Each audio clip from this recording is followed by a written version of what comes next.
Assalamualaikum warahmatullahi wabarakatuh. Al-Fatihah. A'udzu billahi minasy syaithanir rajim. Bismillahirrahmanirrahim. Alhamdulillahi rabbil alamin. Ar-Rahmanir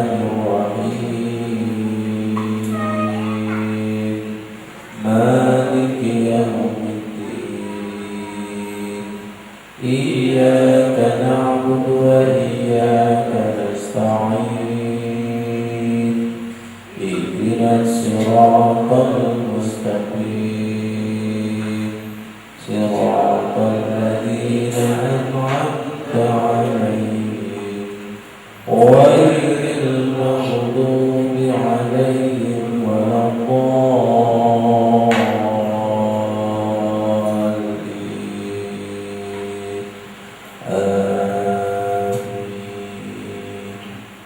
Dibuka surat Al-Maidah ayat 27, kita baca bersama-sama. A'udzu billahi minasy syaithanir rajim.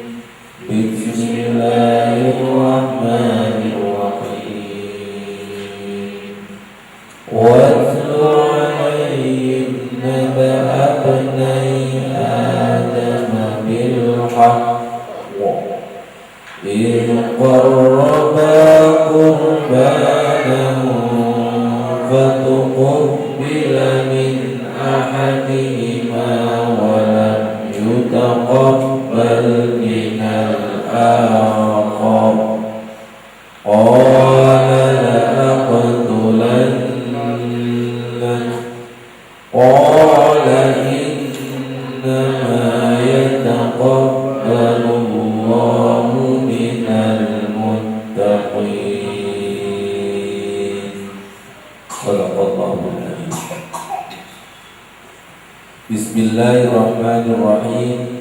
Watlu alaihim, bacakanlah kepada mereka naba'a bani Adam bil haqq, cerita besar, cerita yang luar biasa, yaitu tentang anaknya Nabi Adam, yaitu Qabil dan Habil. Cerita itu adalah cerita yang bil haqq, cerita yang benar,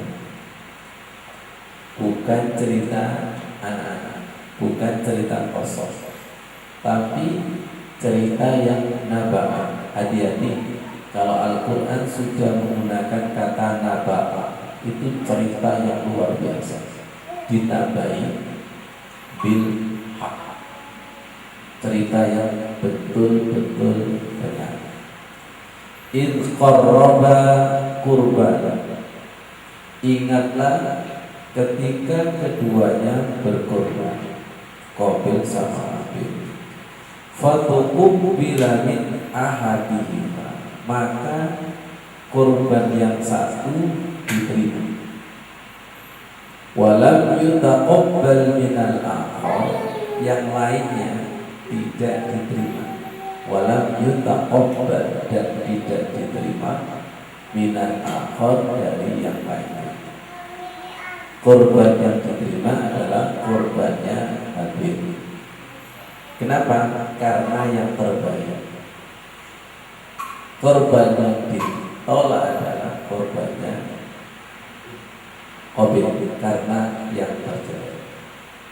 Ketika korbannya Qabil ini ditolak, ngeri kata si Qabil. Qala la'aqtulanka, berkatalah si Qabil ini, pasti benar-benar kamu saya bunuh. Ada lanya, Bu Anis, Bu Yuni, ada pastinya, la'aqtulannaka, pasti benar-benar aku bunuh. Jadi perkataan si Qabil ini betul-betul emosional. Sedangkan perhatikan kata-kata si Habib. Qala innama yataqabbalullahu minal muttaqin. Allah itu hanya menerima korbannya orang-orang yang bertakwa. Baik.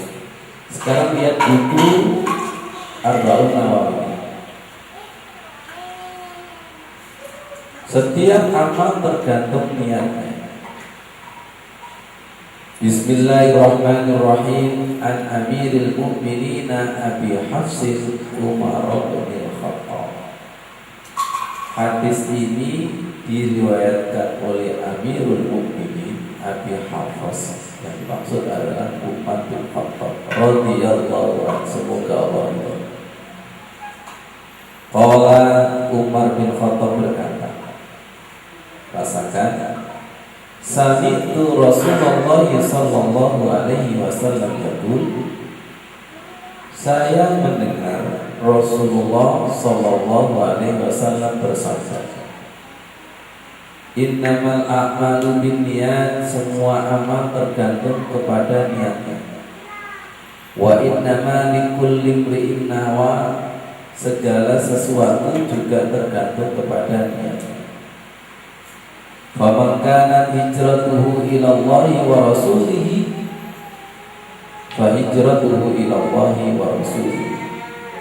Maka barang siapa yang hijrahnya karena Allah dan Rasulnya, maka hijrahnya akan mendapatkan pahala Allah dan Rasulnya. Wa man kana hijratuhu lidunya yusibuha, barang siapa yang hijrahnya karena dunia, yusibuha, maka dia akan mendapatkan dunia. Awim ro'atin yang ihuha, atau barang siapa yang hijrahnya karena perempuan, maka dia akan menikahi perempuan. Fa hijratuhu ila ma hajara ilaih, maka hijrahnya tergantung kepada yang dihijrah. Asbabul wurud dari hadis ini karena ketika Rasulullah hijrah, ada salah satu sahabat yang mau menikah, yang calon perempuannya ini berkata, kami tidak akan bisa menikah itu kalau kami tidak hijrah. Akhirnya hijrah. Makanya hijrahnya disebut Ummu Qais, calon namanya Qais. Dan itu terdengar oleh Rasulullah bahwa di antara sahabat ada yang hijrahnya bukan karena cinta Allah dan cinta Rasul, tapi karena semata-mata karena perempuan. Hadis ini tidak hanya untuk hijrah secara fisik, tapi ketika kita berkorban binatang, atau ketika kita sholat khususnya, tolong hati-hati niatnya. Hari Jumat kemarin sudah kami sampaikan, yang Bu Yusra juga mengiyakan. Ini ada Pak Tutu, kemudian ada Pak Dedi. Niat itu bukan sekedar membaca niat. Semua ulama sepakat bahwa niat itu tempatnya di hati. Tempatnya di hati. Dibaca dalam rangka untuk meneguhkan hati. Pengertian daripada niat, an-niyatu qasdus syai' muqtarinan bi fi'li. Niat menyengaja, muqtarinan. Bu Anis apa muqtarinan? Barani, menyertai, bi fi'lihi, dengan perbuatannya. Muqtarinan bi fi'lihi. Jadi yang disebut niat itu menyertai perbuatan mulai awal sampai akhir. Bukan sekedar usolli fardhul isya, nawaitul wudu'a, nawaitul shaum. Menyertai paling gampangnya itu kesadaran. kesadaran hati jiwa menyertai perbuatan mulai awal sampai akhir. Gambarannya seperti membawa air di dalam gelas, airnya itu penuh, membawa air,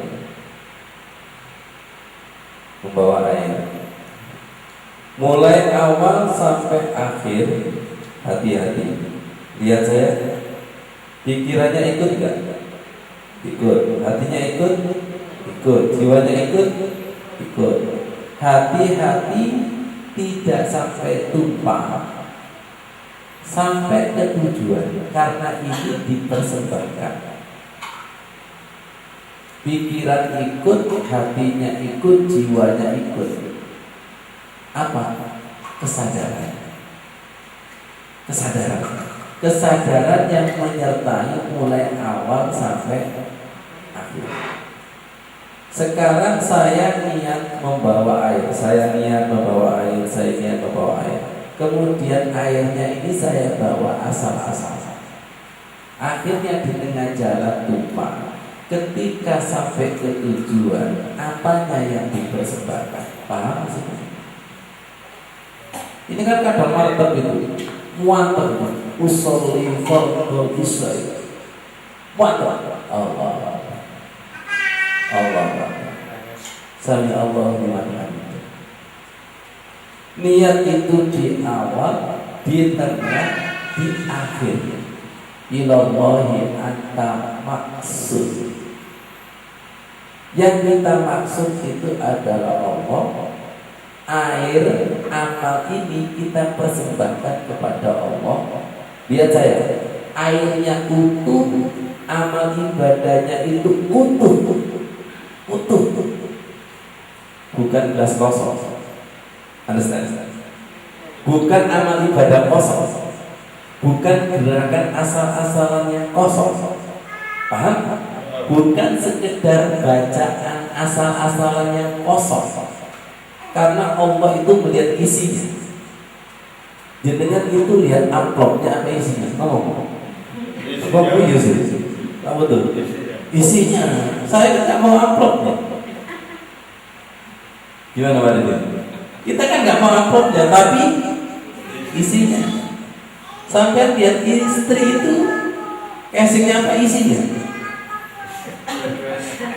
Kacau manas. Innamal a'malu binniyat. Allah itu tidak melihat casing amal. Pak, ini Allah itu tidak lihat casing amal, tapi niat. Niat itu isi. Niat itu isi. Esensi. Bahasa Arabnya itu lubbuha. Lubbuha itu esensi. Esensi ruh daripada sholat adalah al-khusu'u wa tuma'ninah. Ruh daripada sholat adalah tuma'ninah dan khusus. Tolong jawab, yang madhab, yang bersahadat kepada Allah, ruhnya apa? Fisik. Ruh. Biar seharusnya ketika sholat itu yang sholat itu ruh. Yang madhab bersahadat itu ruhnya, fisik dari tanah, badan dari tanah kembali ke tanah. Yang bukan dari tanah yaitu ruh kembali kepada Allah. Sing iso. Kalau sholat saja tidak bisa menghadap kepada Allah, bagaimana aja? Logikanya di dalam sholat aja gak kenal Allah, nanti ketika aja gak kenal Allah, di akhirat juga gak kenal Allah. Ada ayatnya itu, faman kana fi hadhihi a'ma, barang siapa yang di dunia sekarang buta di sini itu gak kenal Allah, gak kenal Tuhannya, wa huwa fil akhirati a'ma, maka di akhirat akan lebih buta, wa adallu sabila, bahkan jalannya itu tersesat. Ada di dalam kitab Al-Khusu'u fi Shalah. Jadi ketika kita sholat itu sama dengan nanti berdiri di padang mahsyar menghadap Allah. Gampangnya gini tuh, wong saiki kiai gak kenal Allah, apa maneh nanti. Jadi sholat itu reuni kenalan Allah. Ya Allah, semoga menjadi ilmu yang bermanfaat. Gara-gara innamal a'malu binniyatnya itu tidak ada. Tidak ada. Sing penting aku gerak, sing penting aku mocok. Orang yang gerak niat taqarrub dengan orang yang gerak sholat tidak niat taqarrub kena innamal a'malu binniyat. Kemarin saya sampaikan di Masjid Al-Ikhlas. Orang Pak Putu yang membaca doa sholat niat mendekat dengan orang yang membaca doa sholat tidak ada niat mendekat, kan kena innamal a'malu binniyat. Jenengan hadir ke sini sama-sama dari rumahnya masing-masing. Niatnya apa? Niatlah untuk taqarrub. Ketika kita niat mendekat, Allah akan mendekat. Innamal a'malu binniyat. Kenapa? Karena kurban itu artinya pendekatan. Dengan berkorban supaya dekat, dan bisa dekat kalau kurbannya itu diterima. Semoga kurban kita diterima Allah. Amin. Seperti kurbannya Habil. Kenapa? Karena kurbannya Habil itu tidak terpaksa. Kalau kurbannya Qabil itu terpaksa. Dan itu ditengarai oleh rebutan perempuan. Ada rebutan perempuan. Ketika itu Nabi Adam bingung, si Qabil, karena dulu itu kan tidak ada manusia kecuali keluarganya Nabi Adam. Betul. Akhirnya disuruh kawin silang. Si Qabil mendapat kembarannya Habil, si Habil mendapat kembarannya Qabil. Nah, si Qabil ini mendapat kembarannya Habil yang jelek. Gitu, akhirnya tidak terima, protes kepada ayahnya yaitu Nabi Adam. Akhirnya Nabi Adam bingung, minta petunjuk kepada Allah. Allah memberikan petunjuk, suruh dua-duanya berkorban. Korban siapa yang diterima Allah? Akhirnya korbannya si Habil yang diterima Allah. Kenapa? Karena niat, karena ikhlas. Dia berluakum ayyukum ahsanu amal. Pengorbanan yang diterima Allah adalah pengorbanan yang ahsan. Ahsan itu yang terbaik. Nah, sekarang kita masuk kepada ceritanya Nabi Ibrahim dan Ismail. Guyonan kami, Nabi Ismail itu bukan anak buahnya, anak emas satu-satunya, tidak punya anak sekian tahun, tiba-tiba punya anak, disuruh berkorban. Kira-kira cekot-cekot apa cekot-cekot? Kalau suami disuruh berkorban kepada istrinya yang tua, itu nggak usah disuruh, pasti dikorbankan terus. Ya, jadi Nabi Ismail itu adalah anak yang terbaik, anak satu-satunya. Allah ingin menguji sejauh mana cintanya Nabi Ibrahim kepada Allah. Supaya tidak terhijab, akhirnya disuruh untuk menyembelih. Jadi terkadang cinta kita, cinta Allah kita itu dihijab oleh sesuatu yang paling dicintai dan bisa jadi seseorang. Semoga paham. Tidak bisa cinta Allah karena masih ada cinta la ilaha.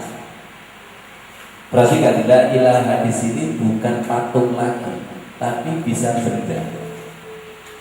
Dan amati rata-rata orang dekat kita. Lu mulai batin bojo nih, ojo ngawur, salah paham. Ya Allah. Dan di dalam sejarah Pak Putu, bukan binatang yang dikorbankan, itu hanya sebagai ganti, tapi seseorang. Siapa seseorang? Nabi Ismail, anak. Domba itu hanya sebagai ganti. Lan tanalul birra hatta tunfiqu ma tuhibbun.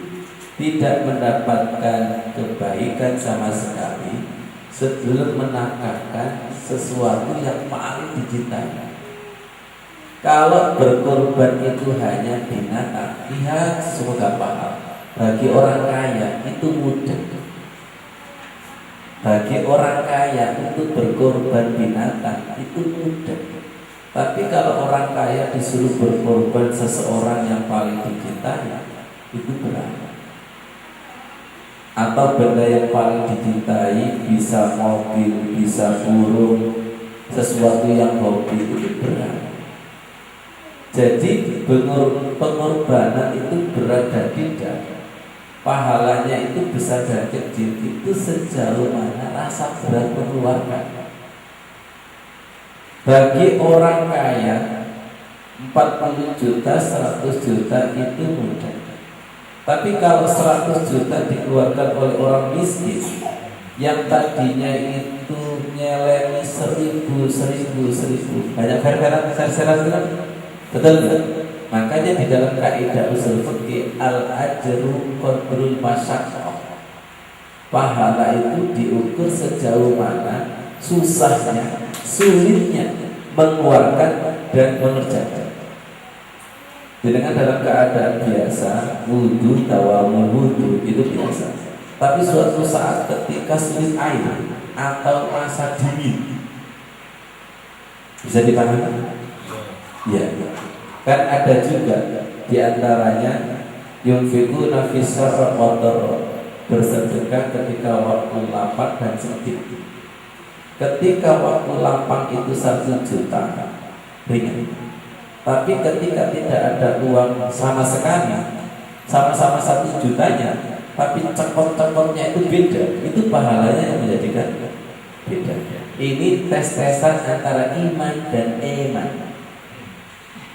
Sejauh mana ketika itu iman, berarti sejauh itu kedalaman cinta kita kepada Allah. Kira-kira kita bisa mengejar cintanya Nabi Ibrahim? Kita kan cuma domba. Kayaknya kita sudah balas dendam sama domba, sapi. Dan ingat cirinya Allah itu. Allah itu tidak sekejap itu.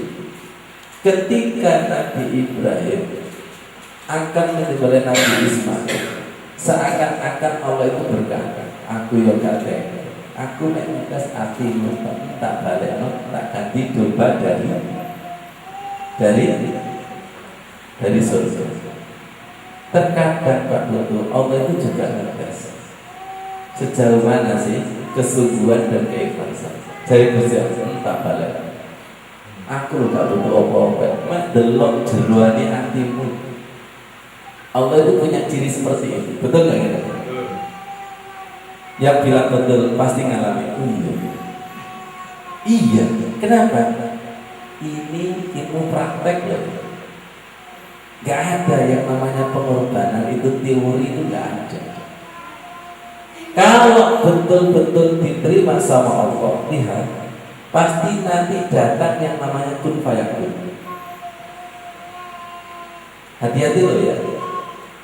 Domba didatangkan Allah dari surga, itu bukan sinetron. Bukan sinetron. Itu kalau dicoba kedua kali mati. Ngerti maksudnya?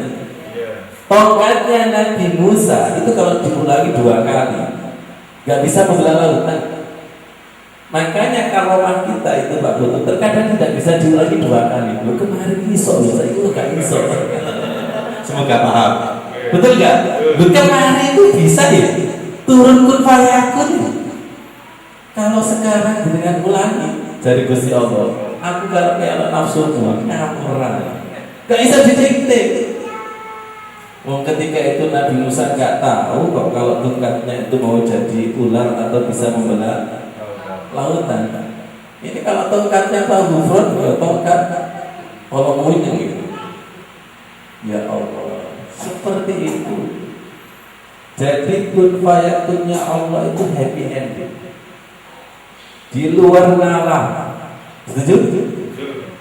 Tidak bisa didikte, tidak bisa diulangi lagi. Kalau diulangi lagi kata Allah, nafsumu itu biar kamu dikatakan sakti. Waris biar dikatakan sakti. Biar disentik, biar dikatakan wali. Iya, wali murid. Wali murid. Ya Allah ya Karim. Seperti apa? Makanya diabadikan di dalam ritual haji. Semoga yang hadir ini dipanggil Allah ke tanah suci. Amin. Ya Allah, ya Allah, labbaik Allahumma labbaik. Makanya diabadikan ketika Nabi Ibrahim itu ragu mendapatkan wahyu lewat mimpi disebut tarwiyah. Tarwiyah itu artinya ragu. Karena sudah tiga kali Nabi Ibrahim itu yakin itu namanya Arafah. Arafah itu tahu bahwa ini betul-betul petunjuk dari Allah Subhanahu wa Ta'ala. Nah, ketika kita berkorban, coba kalau berkorban itu Pak Diki hanya diartikan 1 tahun sekali dan hanya binatang. Ibu-ibu jenengan mau nggak dikasih belanja suaminya setahun sekali? Hakikat pengorbanan itu setiap saat. Lihat saya, inna sholati wa nusuki wa mahyaya wa mamati lillahi rabbil alamin. Semoga paham. Hakikat berkorban itu setiap saat. Pengorbanan yang sesungguhnya adalah pengorbanan sholat. Karena sholat itu setiap saat, bukan haji. Haji masih bersyarat jika mampu. Bukan puasa. Puasa itu juga bersyarat. Kalau jaringan musafir boleh nggak puasa. Menstruasi boleh. Sakit boleh. Hamil boleh. Jadi hakikat pengorbanan itu hakikat sholat. Kenapa? Karena tidak bisa dipindah, diwakilkan. Inna sholati wa nusuki wa mahyaya wa mamati lillahi rabbil alamin. Dan silakan buka hadis. Doa ketika menyembelih binatang kurban itu apa? Inni wajjahtu wajhiya lilladzi fataras samawati wal ardh. Ini disampaikan oleh Ustaz Hidayat. Kalau doa iftitah itu aslinya menurut hadis itu tidak ada intinya, tapi langsung wajjahtu. Ada yang baru tahu? Silakan sekali hadis. Yang ini wajjahtu itu doa menyembelih kurban. Suatu saat ketika kami mencoba, kenapa sih doa menyembelih kok ini wajjahtu? Masya Allah.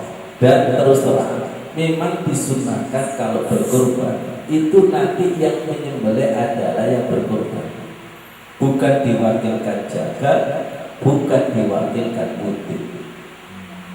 Sunnahnya seperti itu. Setelah saya telah saya pikirkan kenapa. Ternyata ketika nyembelih sendiri sama diwakilkan itu beda. Pengalaman spiritualnya beda. Merasakan melihat sendiri sama diwakilkan. Dengan melihat anak yatim sendiri sama mendengar cerita saja beda nggak? Beda. Emosionalnya itu beda. Kejiwaannya itu beda. Setelah saya praktek menyembelih sendiri, ternyata ada pengalaman spiritual. Gini Pak Dika, saya jadi pikir, kenapa kok yang disembelih leher ya? Kok duduk sikit? Saya jadi bertanya, kenapa yang disembelih itu kok leher? Akhirnya saya teringat ayat, wa idza sa'alaka ibadi anni fa inni qarib. Apabila hambaku bertanya, katakanlah aku sangat dekat, lebih dekat daripada urat leher. Oh, ini maksudnya. Paham maksudnya? Leher. Setelah leher ini diputus, netes apa? Darah. Ketika saya lihat darah, saya langsung ingat hadis, inna syaitana yajriyad dam. Sesungguhnya setan itu mengalir di aliran darah. Oh, ini yang disembelih. Paham? Ini merem-merem ya? Melek. Paham apa tuh ini? Paham maksudnya ini? Oh, ini maksudnya disuruh nyembelih sendiri itu biar menyaksikan leher putus kemudian darah. Paham maksudnya itu? Terus ternyata yang disembelih itu bukan binatang, tapi nafsu binatangku. Egois, menang dewe. Rumah no, bojo, nggak tahu yang mana itu yang menang dewe tadi. Itu yang harus disembelih.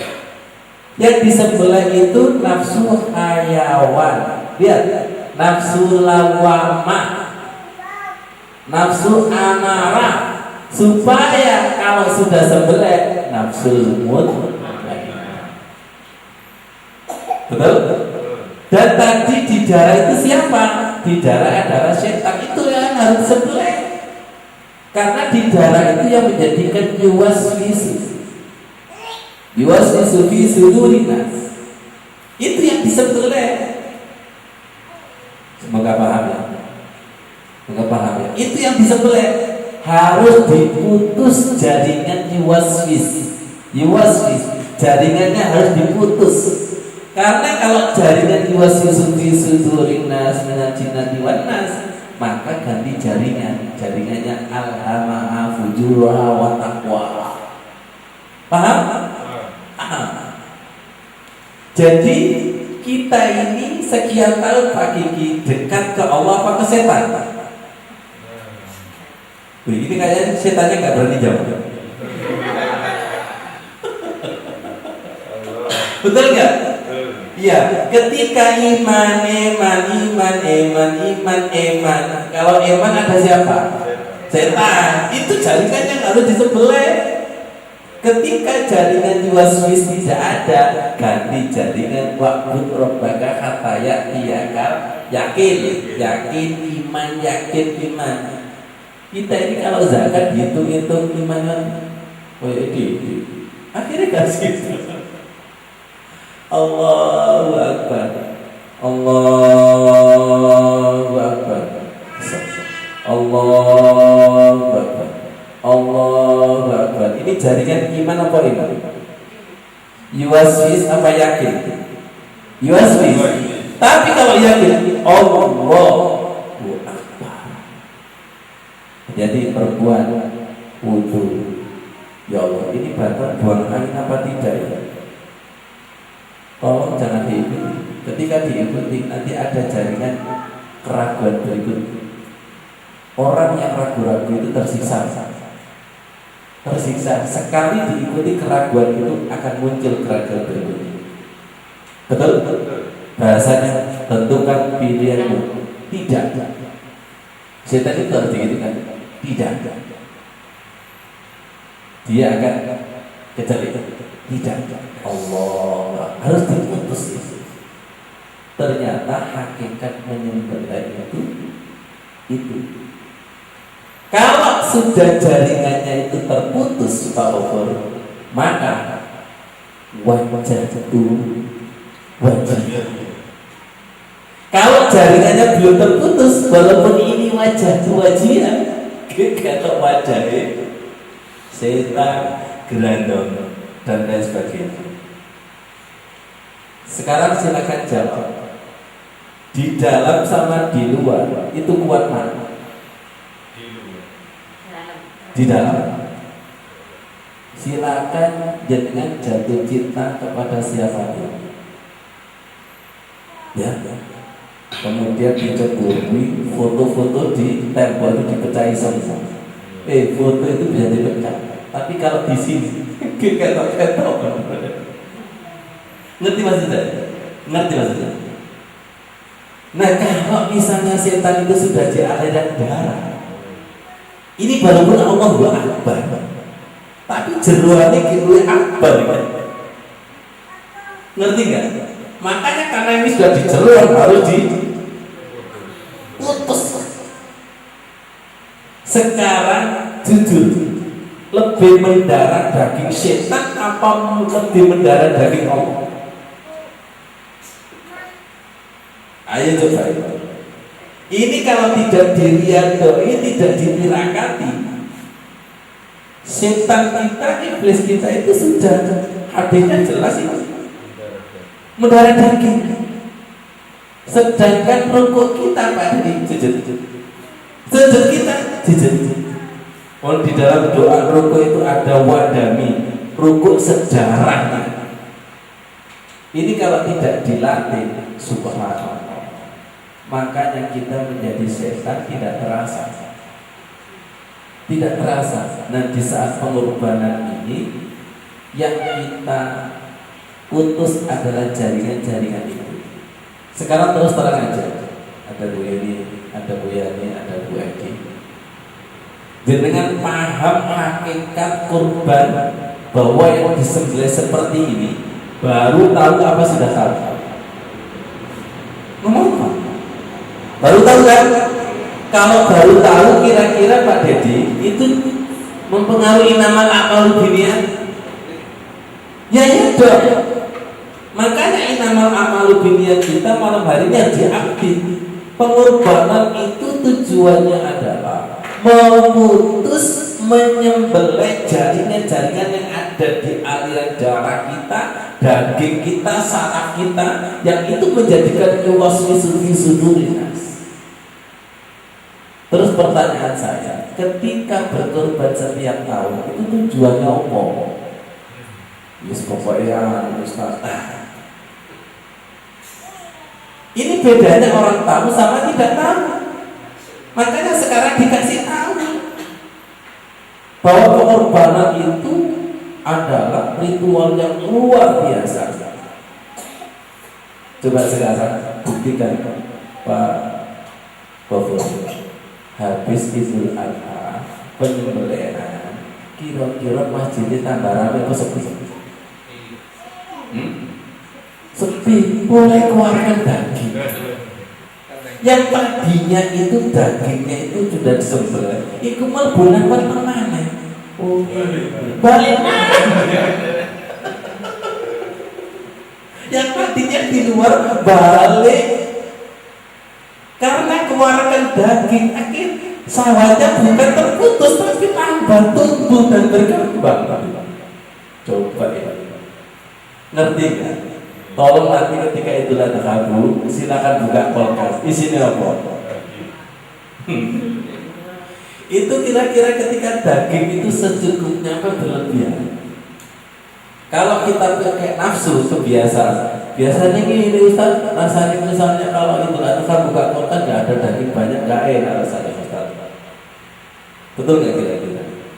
Anda berhadis bahwa yang nyampe, bukan hadis Al-Quran, yang nyampe kepada Allah itu bukan daging dan darahnya, tapi yang nyampe kepada Allah adalah takwanya. Nanti banyak hadis bahwa pengorbanan kita diterima Allah dan tidak itu lebih cepat diterimanya daripada tetesan darah kena tanah. Berarti ketakwaan itu lebih cepat daripada kita. Dulu kita dulu ini. Betul nggak? Itu ada hadisnya itu, bahwa ketakwaan kita, keimanan kita ketika berkorban itu nyampe kepada Allah lebih cepat itu daripada tetesan darah. Ya Allah, ternyata darah itu kembali ke tanah. Ketakwaan, keimanan, roh itu asal melesat. Fafiru ilallah. Berarti orang yang korbannya itu ikhlas, niat, itu kecepatannya melebihi kecepatan kilat. Sekarang lihat darah, seperti itu. Lihat darah seperti itu. Terus kalau sholatnya khusyuk, kecepatannya seperti apa? Inna sholati wa nusuki wa mahyaya wa mamati lillahi rabbil alamin. Saya selalu mengamati ketika habis berkorban, diterima dan ditolak. Silakan sholat. Barometernya di sini. Dan tidak hanya ketika Idul Adha. Ketika dengan amal jariah memasukkan infak ke kota atau menolong seseorang, menyenangkan seseorang pagi ini, silakan sholat. Barometernya di sini. Kita ini kan biasanya sering sekedar sedekah, sering sekedar menolong, tidak pernah sensitif sejauh mana amal ibadah yang tadi kita kerjakan Allah ridho dan tidak, itu sangat berpengaruh, diterima dan tidak. Allahu Akbar.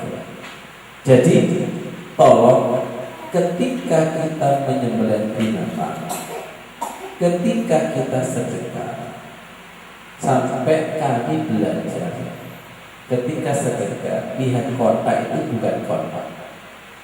Siapa di balik kota? Ada para malaikat, ada Allah.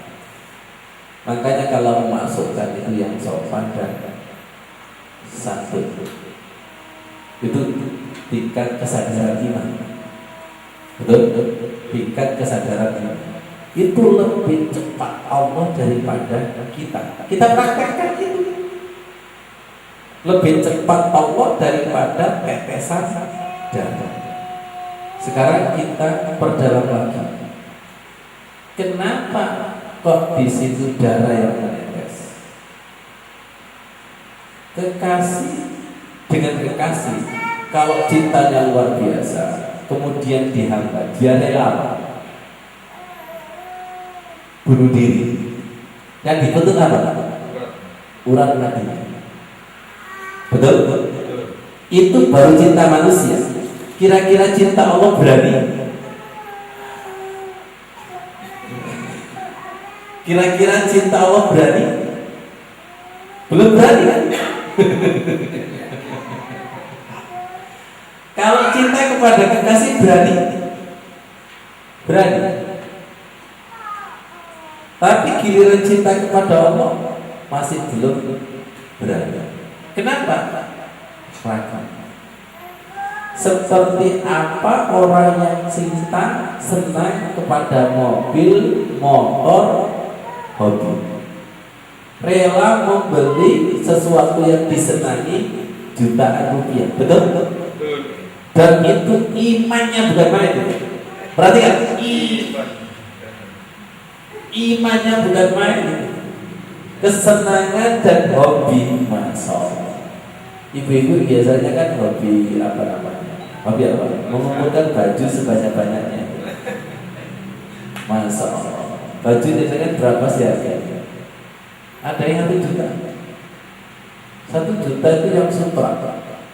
Ada jilbab 1 juta itu susun itu. Kayak pemanjat. Seperti itu ya. Orang kalau sudah cinta kepada seseorang, cinta kepada sesuatu, itu relanya luar biasa.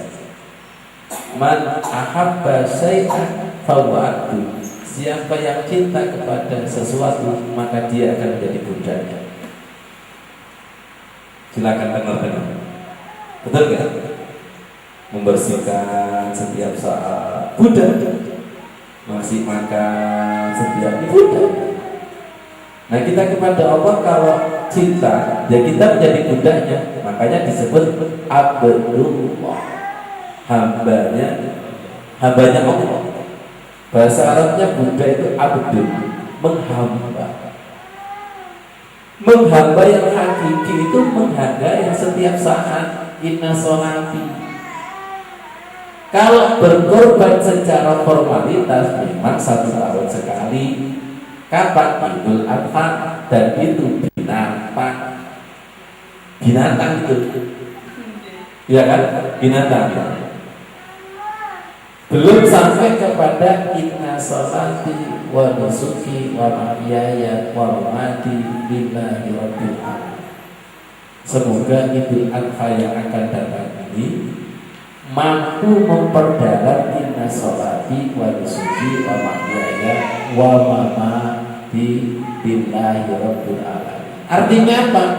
Hidup matiku Allah tok. Seperti orang yang jatuh cinta kepada kekasih itu, hidup matiku untuk kekasih tok. Pandangan, lamunan, pendengaran itu hanya kekasih tok. Makanya Khalilullah kekasih Allah, Khalilullah kekasih Allah. Ketika sudah dicintai Allah Subhanahu wa taala, ini yang jadi masalah adalah apa? Ya Allah, kenapa sih orang ketika sholat kok tidak ada perasaan takut ditolak? Kalau kita mengutarakan aku cinta kamu, ada takutnya ditolak. Kalau kita melamar, masih ingat, takut ditolak. Tapi ketika sholat, kenapa tidak takut ditolak? Ketika ibadah tidak takut ditolak. Apakah mungkin saking biasanya istiqomah ditolak sampai tidak ada takutnya sama sekali? Ya Allah, kemarin jujur, kemarin itu saya sholat duhur ngantuk dan capek. Saya ya Allah seperti ini ya Allah, gak ketemu sambungannya itu ya Allah, tersiksa. Pasti sholatnya sekedar menggugurkan wajah. Ya Allah, takut sekali ketika didatangkan malas itu, takut sekali. Takut sekali. Bacaan doa sholat itu gak ada sambutan, tidak ada rasa sama sekali. Dan itu jujur, semenit itu rasanya lama sekali. Itu tandanya hidayah dicabut, khusyuk dicabut itu seperti itu. Kenapa? Karena hari-harinya sering merasakan ya Allah, lama rasanya sebentar, ini sebentar. Akhirnya saya semakin paham, iya ya, mungkin makmum yang gak konek, mungkin kejet-kejet ya kan. Allahu Akbar. Semoga kita dikasih furqan, dikasih pembeda antara konek dan tidak konek. Lihat, dikasih pembeda. Amal diterima kayak gini, ditolak itu kayak gini. Dikasih pembeda. Zikir yang ada sambutan dengan yang tidak ada sambutan. Kenapa kok gak disambut? Ya karena zikirnya asal-asalan, belum aksana amal. Paham? Endingnya di sini. Endingnya di sini. Kenapa? Allah tidak melihat casing, tapi Allah melihat innamal a'malu binniyat. Allah itu tidak sekedar melihat kambing itu lemu atau kurus. Kalau lemu dan kurus itu panitia. Iya, betul. Yang disebut ahsanul amala itu ada dua, yaitu gemuknya, baiknya binatang kurban. Yang tidak kalah penting adalah ahsanul qalbi, ahsanul niyah. Diterima Allah itu syaratnya ada dua, baik secara syariat dan baik secara hakikat. Pelan-pelan ya. Baik secara syariat. Baik secara syariat itu kambingnya yang terbaik. Yang terbaik. Nanti terbaiknya orang kaya dengan orang miskin menurut Allah beda nggak? Beda. Beda. Kalau baiknya menurut manusia nggak bisa. Allah itu melihat sejauh mana jeripaya orang miskin mengeluarkan pengorbanan itu dan orang kaya mengeluarkan pengorbanan itu. Dan yang tidak bisa dilihat oleh manusia adalah innamal a'malu binniyat, tendensinya itu yang nggak bisa dilihat. Kalau fisik korban bisa dilihat, betul kan? Itu pun ketika fisik korban bisa dilihat, manusia sering tertipu kan? Ada nggak yang namanya sapi gelondongan? Gelondongan apa namanya? Gelondongan ya? Iya. Tapi setelah di situ itu airnya, ya Allah. Manusia bisa ditipu, tapi Allah tidak bisa ditipu. Jadi Allah itu melihat. Terima kasih Atau Rasul, Bu Sudiningsih, Bu Mas Ria. Allah itu melihat. Nah, masuk soalnya diingatkan sama Allah. Tolong sabar lihat ini. Hari akad kemarin didatangkan bukunya Syekh Nawawi Al-Jawi atau Bantani, Maraqil Ubudiyah, derajat ibadah. Saya membuka pendahuluannya Pak Kiai Bawafu. Di sini ada perumpamaan antara syariat, thariqat, hakikat ma'rifat itu diibaratkan seperti kapal. Kapal itu syariatnya, lautan itu thariqatnya. Mutiara intan yang ada di dasar laut itu hakikat. Syariat dan hakikat tidak bisa dipisah-pisahkan. Tidak akan bisa masuk mengambil tenggelam kepada hakikat kalau tidak berlayar dengan baik. Satu perumpamaan. Perumpamaan yang kedua diibaratkan seperti kelapa. Syariat itu kulitnya, ya. Kemudian thariqah itu adalah kelapanya. Hakikat itu minyak daripada kelapa. Saya biasanya Pak Butuh mengumpamakan seperti pisang. Kulit adalah syariatnya, makan thariqah. Rasa daripada pisang itu adalah hakikat ma'rifat. Jangan bisa nggak merasakan pisang tapi halusinasi? Nggak bisa. Nggak bisa, betul nggak? Enak itu opak. Antara pisang dengan rasa pisang nggak bisa dipisahkan. Betul. Antara rasa manis gula dengan gula tidak bisa dipisahkan. Ini ada gula yang paling mahal. Gula apa Bu? Mereka apa? Gula. Betul nggak? Ini ada gula luar biasa. Tapi kalau lidahnya, giginya sakit, ngerti maksudnya?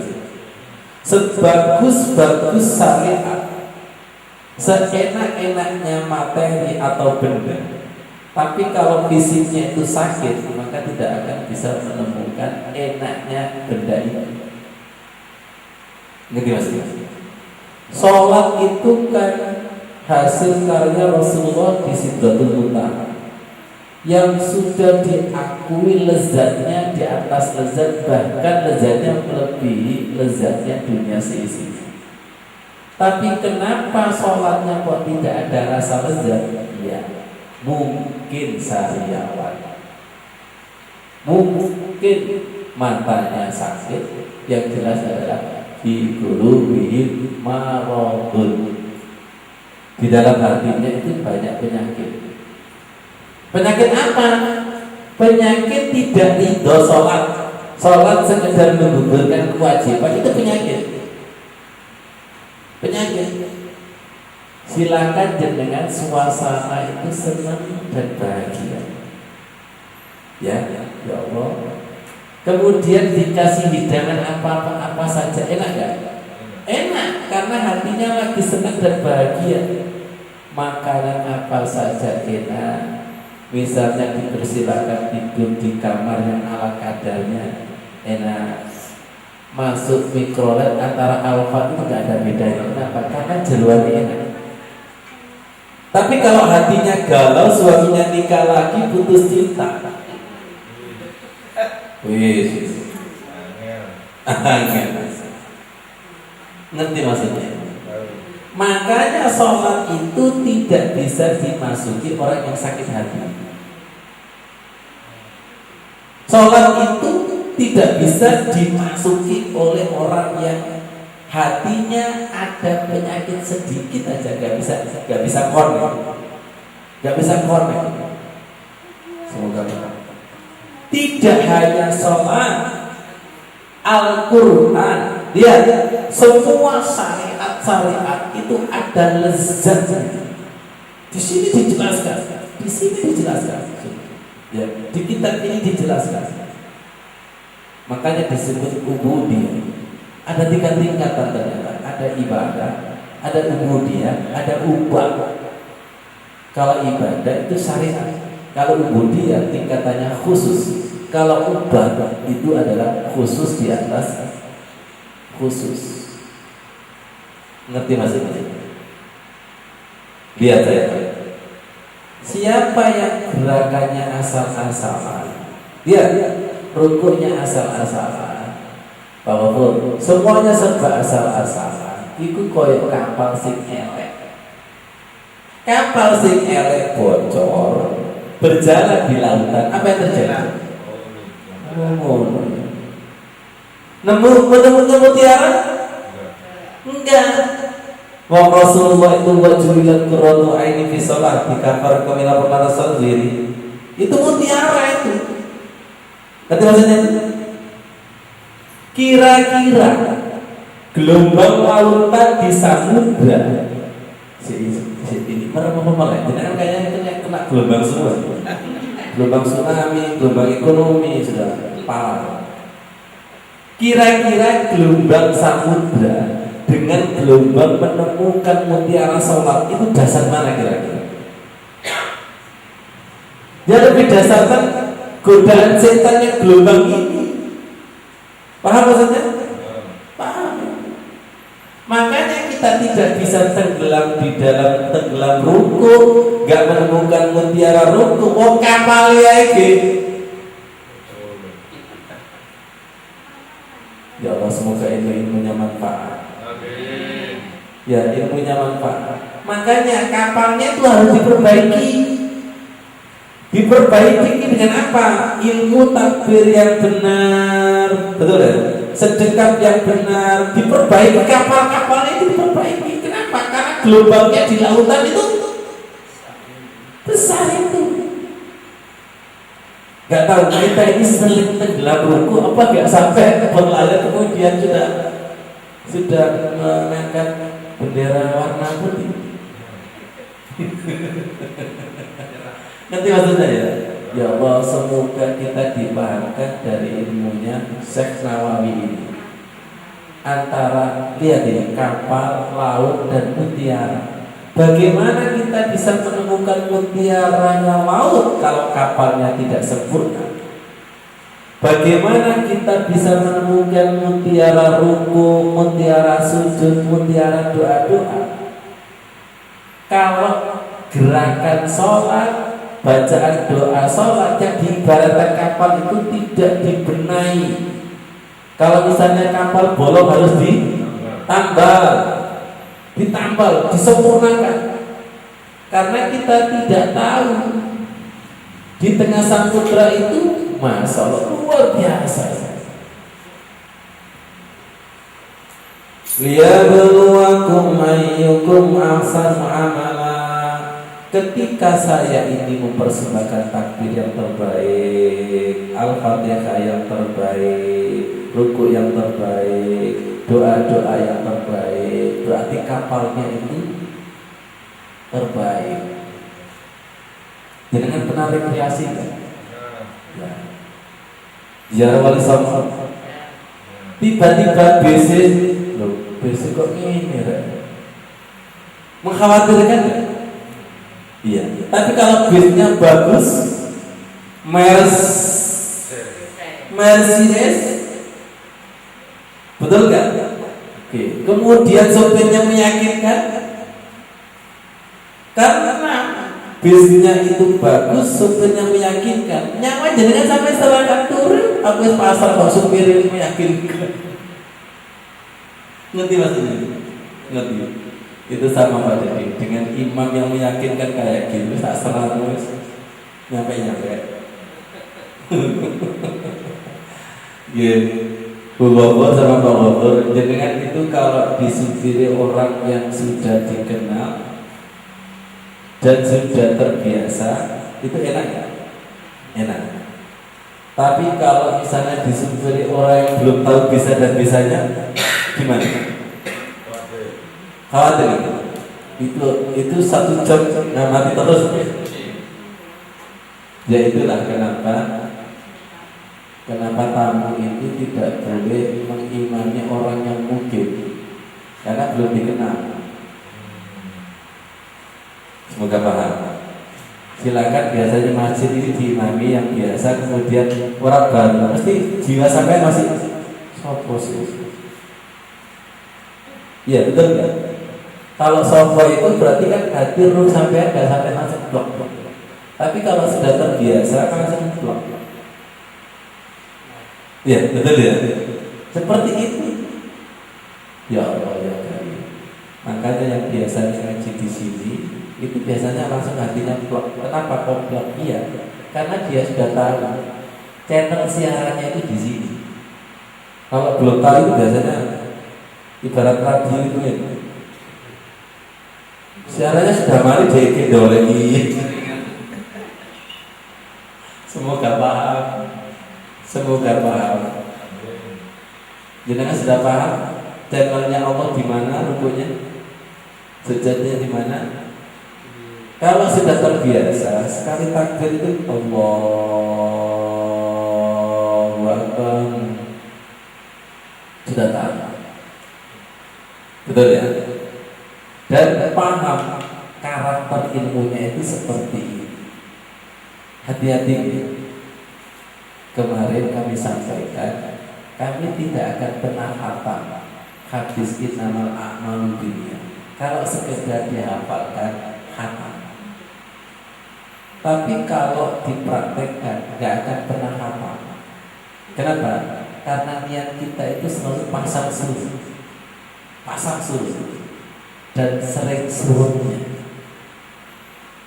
Innamal a'malu binniyat. Semakin tahu, semakin bertambah keilmuan kita, niatnya itu semakin berkualitas. Ya Allah, semoga paham. Ada orang yang niat tapi bodoh. Ada orang yang niat tapi bodoh. Di Muqaddimah ini saya kasih tanda, saya bacakan. Dalam hadis Rasulullah Sallallahu Alaihi Wasallam, Allahumma sholli ala Sayyidina Muhammad. Menuntut ilmu wajib atas setiap muslim dan meletakkan ilmu pada orang yang bukan pada tempatnya. Saya ulangi lagi, meletakkan ilmu pada orang yang bukan ahlinya.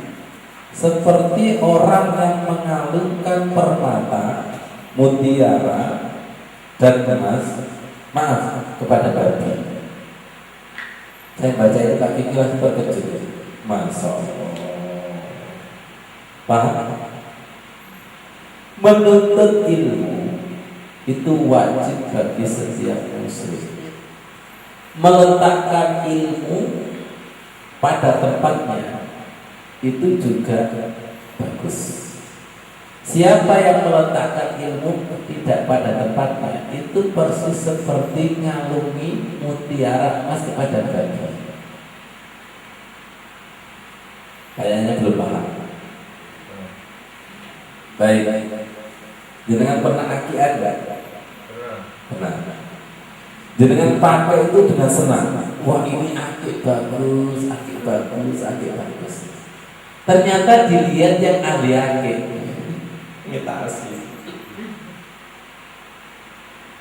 Si yang pakai akik itu nggak tahu. Jadi yang tahu akik ini bagus dan tidak bagus adalah ahlinya. Jangan pernah beli emas atau mutiara, mutiara yang KW1, KW2, KW3. Yang tahu mutiara KW1, KW2, KW siapa itu? Yang ahli mutiara. Ya, ahli mutiara. Jadi kita ini kalau misalnya mengetahui ilmu itu, ilmu pasir atau ilmu mutiara, itu sejauh mana ahlinya. Bisa jadi dikasih emas tapi dia milih pasir, karena dia nggak tahu. Aku tidak. Halo, Allahumma sholli ala sayyidina Muhammad. Ya, ngerti nggak? Persis seperti ini. Oke, buku ini bagus dan tidak bagus. Itu tergantung yang buka siapa. Yang buka itu siapa?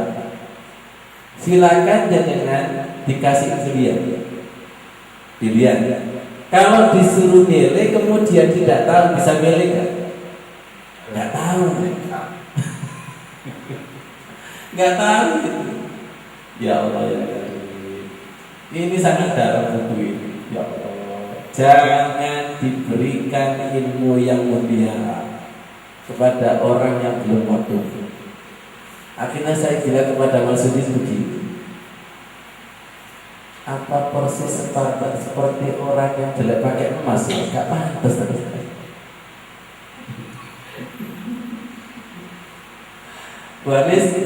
Bu Anis paham maksudnya? Paham ya? Ya Allah ya Karim. Jadi ilmu itu seperti Nabi Musa. Nabi Musa kan dibuang bagi. Dibuang. Yang tahu emas dan tidak emas itu siapa? Asia ketika kotak dibuka itu loh, sudah tahu cahayanya. Tapi ketika dilihat sama Fir'aun, paham maksudnya? Paham ya? Jadi ini kan ada sinarnya, tabut. Nabi Musa kecil itu loh, ketika dibuang, dilihat sama langsung jatuh cinta. Kenapa? Karena channelnya itu sama. Yang lainnya nggak ngerti, prajurit-prajuritnya nggak ngerti. Yang Fir'aun ini nanti yang akan menghancurkan kerajaan. Ilmu itu kayak gitu. Apapun itu kayak gitu. Nanti maksudnya, apapun itu kayak gitu. Kalau tidak ahlinya nggak akan ngerti. Makanya betul wali tidak tahu wali kalau dia itu bukan wali. Tidak tahu kalau itu emas kalau tidak ahli emas. Jadi kan tahu emas itu kan di antara pasir, di antara debu. Kalau bukan ahlinya, jangan pasir dikira emas, dikasih emas nggak mau, malah milih pasir. Hati-hati, ilmu syariat hakikat itu kayak gitu. Cari hati yang pas. Semoga dengan pas. Amin. Pas itu. Dengan pernah membelikan baju anak yang nggak cocok, ya. Pak Butuh, saya tes. Dengan pernah ke mall, ke pasar, beli baju atau beli sesuatu, tiba-tiba yang diingini tidak dapat, tapi yang tidak diingini dapat. Pernah? Silakan ikhlaskan. Itu dipilih sama Allah. Itu malah yang cocok itu. Otak sampai nanti dibalik sama Allah. Pernah gak dengan milih sesuai dengan kemauan tiba-tiba nyesel? Pernah? Apa jarak? Gak melibat aku kapok. Saya itu paling senang seperti itu, dibalik sama Allah. Dan itu senangnya abadi. Tapi saat nerimo, ridho ikhlas. Iku biasa ya sampai bojoku kan. Betul ya? Betul. Ini pernah saya praktekkan ketika beli keramik itu. Itu otak saya jelek. Kok tiba-tiba saya beli ya begini? Akhirnya saya gini, pasti ada apa-apa ini sama Allah. Ternyata dipasang api. Ternyata api saya kemarin itu belum api yang sesungguhnya. Paham maksudnya? Jangan percaya dengan pandangan mata kita. Jangan percaya dengan kesenangan kita sekarang. Jangan masih nafsu. Ini kayaknya tipe menyesal semua. Makanya kan Allahumma arinil haqqa warzuqni ittiba'ah. Perlihatkanlah yang benar adalah benar dan saya mampu untuk mengikutinya. Karena mata kita tidak mampu melihat hak yang hak. Masih mata yur. Tiba-tiba ibu-ibu pernah pilih jilbab warna hijau. Hijau dipilih. Ternyata di situ pilih merah. Kok api merah? Ya Allah hijau. Setelah dipilih merah, kok biru? Mata dulu. Apa mata dulu? Kesenangan yang menipu, penglihatan yang menipu. Itu kalau tidak disembelih ya kayak gitu. Libatkan Allah. Saya pernah itu buat itu Pak Gofur. Itu loh. Yang visi dan misi di foto itu ukurannya salah. Sekian kali sekian. Saya pesan kepada Ustaz Irfan, salah. Yang salah itu saya. Salah. Ketika salah, ya Allah, masa buat lagi kerangka dengan bannernya. Itu kelihatan. Saya kirimkan. Untuk punya ilmu kan ini. Rabbana ma khalaqta hadza batila. Tidak ada yang dikehendaki Allah itu sia-sia. Dipasang. Protes saya tak hilang. Saya melihat pakai matahari. Loh, kok api? Kok bagus? Ini dibalik sama Allah. Dibalik. Jadi senang kita sekarang itu belum hakiki. Jangan pernah milih istri atau suami nyesel. Wis kasih. Allah, kita berdoa kepada Allah biar pengorbanan kita diterima Allah. Dan yang serba gurur, tipuan itu diganti oleh Allah menjadi hak. Allahumma sholli ala sayyidina Muhammad. Walhamdulillahi rabbil alamin. Allahumma arina haqqan warzuqna ittiba'ah wa arina batila batila warzuqna ittiba'ah. Allahumma arina haqqan warzuqna ittiba'ah wa arina batila batila warzuqna ittiba'ah. Fasajja al-haqqu wa zahaqal batil innal batila kana zahuqa. Ya Allah, tunjukkan ilmu yang hakikat ya Allah. Allahumma ftah mafatihah qalbina bi dzikrika warzuqna ta'ataka wa ta'ata rasulika wa amalan bi kitabika. Sekali lagi, ja'al haqqu wa zahaqal batil innal batila kana zahuqa. Ja'al haqqu wa zahaqal batil batin innal batila kana zaluqa.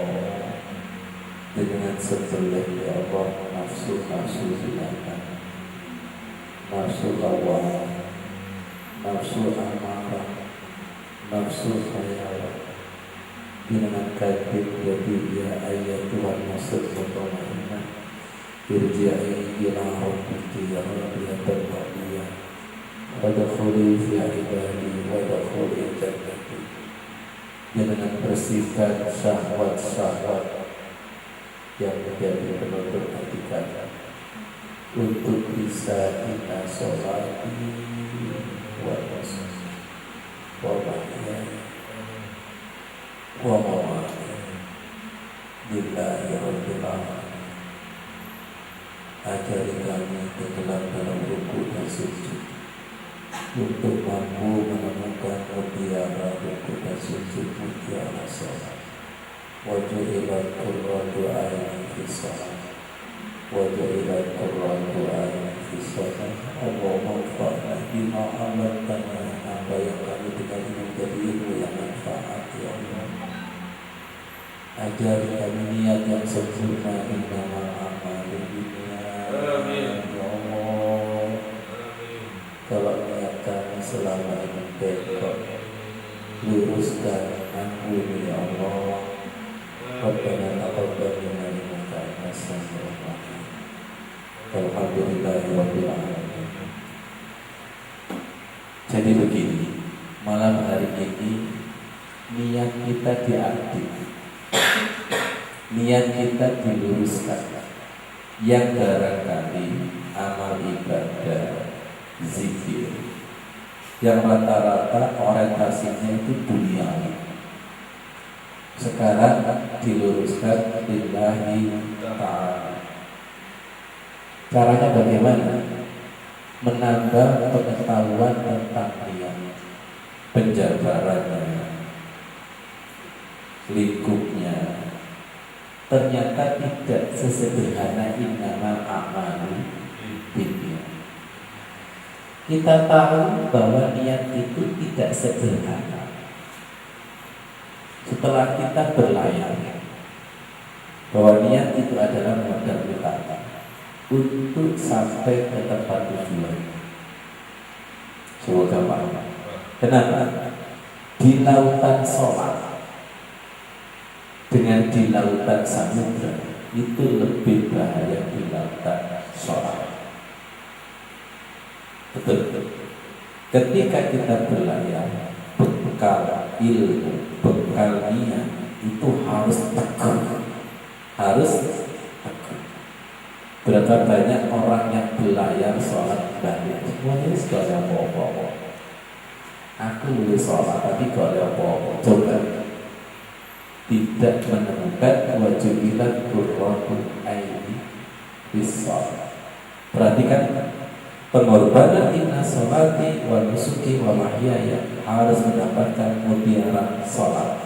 Apa? Sholat itu enak, minimal. Kemudian doa-doanya terkabul. Tak ulangi, kemarin sholat enak, kemudian ada rezeki yang tidak disangka-sangka. Boleh nggak saya katakan kata yakin kali yakinnya tambah, kepengen ulangi lagi. Ketika berhasil tambah yakin, diterima, ada bukti tambah yakin. Akhirnya di sini penuh mutiara kan? Ini kiasan-kiasan semua. Mutiara kenang-kenangan itu. Jangan sampai sholat kita itu kalah dengan kita pulang rekreasi. Sholat itu juga rekreasi rohani, ikhlas rohani. Ibu-ibu kalau dari rekreasi cerewet cerita, iya. Tapi kenapa ketika kita habis sholat kok tidak ada ceritanya sama sekali? Siapa itu yang rekreasi tidak ada ceritanya? Iya, ketika berangkat itu perutnya sakit, ketika di sana sakit, akhirnya ketika pulang sakit. Ya apa ceritanya? Semua orang ada, ada saya? Semua orang ada. Tapi ketika rekreasinya itu senang kanan kiri itu melihat itu, ya. Ini yang saya maksud linuriyahu min ayatina.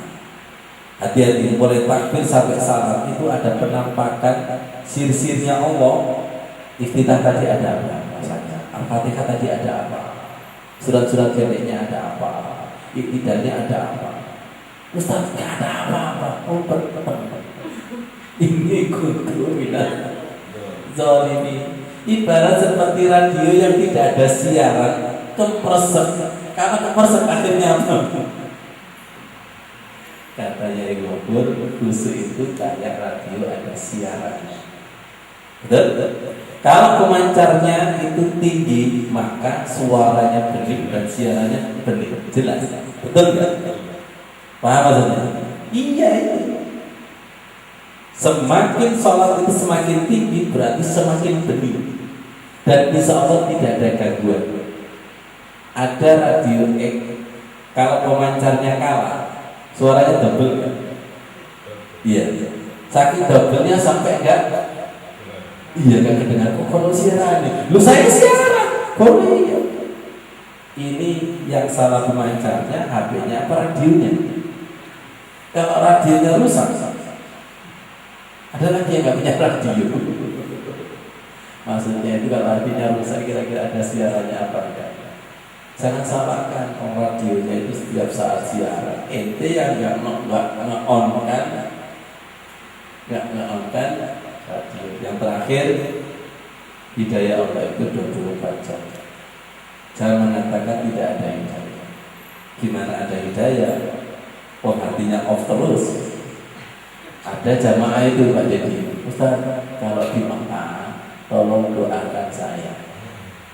Saya jawab percuma, hatinya off di tanah air. Kalau saya di tanah suci kan online. Ternyata saya di tanah turun. Ya penyambung kira-kira. Ya betul nggak kira-kira? Wih, nah itu doa kalau online gini off, ya nggak masuk. Akhirnya masuk sih on. Betul nggak kira-kira? Ya Allah ya Karim, temukan kita bisa masuk ke dalam siaran sholat, dan semoga antara imam dan makmum siarannya sama. Ketika siarannya sama, ketika saya ngomong seperti ini Pak Dedi, saudara, yaitu tadi yang saya rasakan. Pak Putu, saya tidak saudara. Ketika saya ngomong gini jenengan gak sadar, ternyata siarannya rono. Maksudnya pikirannya belakang rono maksudnya. Sering apa sering kira-kira? Sering gak kira-kira? Akhirnya saya siaran sendiri, mantap. Seharusnya Pak Bro, imam dan makmum itu satu siaran, satu channel. Ketika satu channel, saya bahas ayat ini. Itu tadi saya rasakan. Coba jangan ayatnya nggak tahu. Cuma saya mendapatkan amanah dari Allah untuk membahasanya. Terus pokoknya rasanya enak. Tapi ayatnya kan nggak tahu. Ayatnya dikasih tahu sama Ustaz itu ini loh ayat. Oh begitu. Oh begitu. Semoga majelis kita diterima Allah Subhanahu wa taala. Amin. Dan kita diikat oleh Allah dalam satu siaran. Amin. Siaran salat bersama para nabi, siaran salat bersama dengan orang-orang salat. Kalau siarannya itu cocok, kepingin ulangi lagi, ya, kepingin datang lagi, ya. Apalagi nanti setelahnya dari sekian tidak disangka-sangka, solusi yang tidak disangka-sangka. Akhirnya apa? Benar kata Rasulullah bahwa sholat itu betul-betul mukjizat yang luar biasa, mampu menyelesaikan rezeki yang tidak disangka-sangka. Shadaqallahul adzim. Wassalamualaikum warahmatullahi wabarakatuh.